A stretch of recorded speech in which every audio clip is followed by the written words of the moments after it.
చంద్రబాబు నాయుడు గారు మందు రేట్లు తగ్గించడం నాణ్యమైన మందు ఇస్తున్నాం అని చెప్తున్నారు. మందు రేట్లు తగ్గించారనుకోండి, అది తాగుబోతులకు ఉపయోగం. మరి నిత్యావసర సరుకుల ధరలు ఏందండి? ఎంతెంత రేట్లు పెంచారు.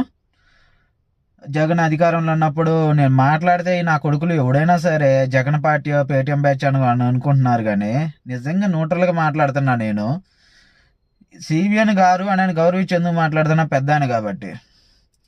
ఈ నా కొడుకులకి అయినా కానీ అర్థం కావట్లేదు, ఏదో వేరే పార్టీ అనుకుంటున్నారు. పక్కాగా చంద్రబాబు నాయుడు కావాలనే కోరుకున్నాం ఆంధ్ర రాష్ట్రానికి. కానీ ఈ ధరల పరిస్థితి ఏందండి? మద్యం ఒక్కటే సమస్యనా ఆంధ్రప్రదేశ్లో?